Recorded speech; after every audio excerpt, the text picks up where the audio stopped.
In Warframe, there is a system of morality, or yin and yang, and this system is represented with a circle with a sun and moon inside.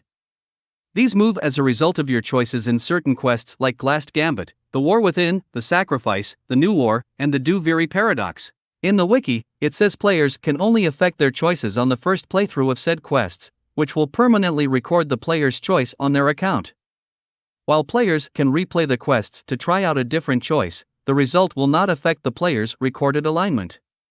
So this should mean if you make all moon choices in The War Within on your first playthrough, it will change the meter in the player profile. But if you then replay the quest and select all sun choices, the meter in the player profile should not change.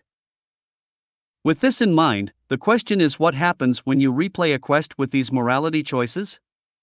Hypothesis 1: nothing will happen.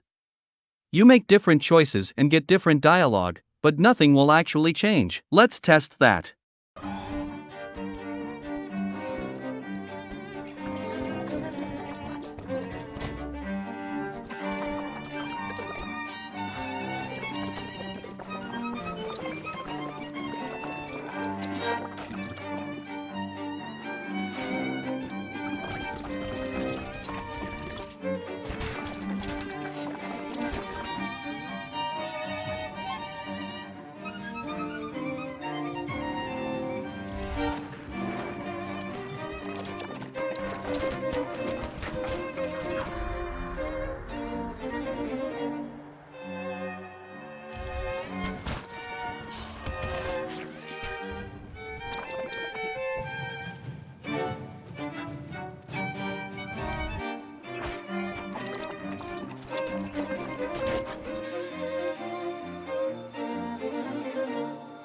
So in this first run, the hypothesis holds true.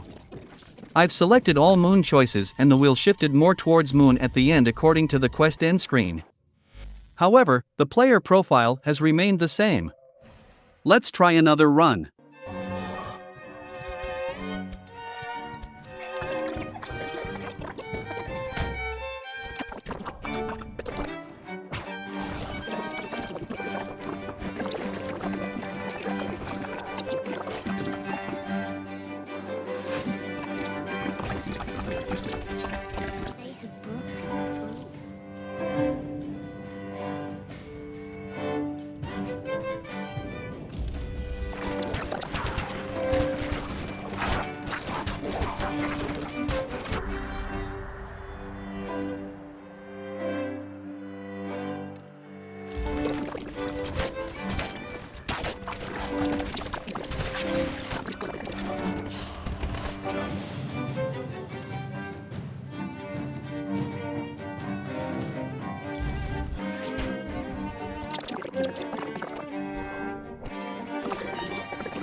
Already you can see at the first question of this playthrough that it's preserved the alignment from our previous run.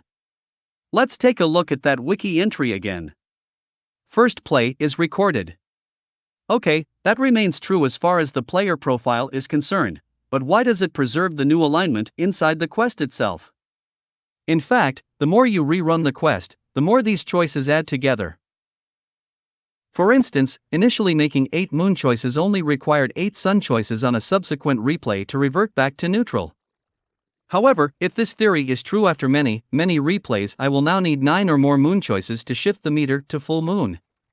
That number will only get higher on subsequent replays until any individual choice will not be enough to visibly shift the meter. So let's run the quest twice more to test our theory. This time we will alternate choices moon, sun, and we'll make a note of how much the meter will move. If each choice moves the meter less than the one before, the theory holds true. The choices will just keep compiling with no apparent end, in much the same way that the more consoles hack, the harder it becomes to change the average hack time stat. We'll call this the diminishing returns theory. However, if the meter shifts the same amount every time, it points to a different scenario. It might mean that there is a cap to how many past choices the quest meter remembers, and that once this point is reached it deletes the oldest records to make room for the newest ones. We'll call this the first in, first out theory.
As we can see, it appears that the meter's movement is the same each time, validating the first in, first out theory rather than the infinite scaling of the diminishing returns theory.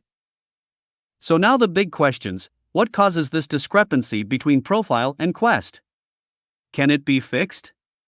Can it be avoided? Question 1 might be easiest.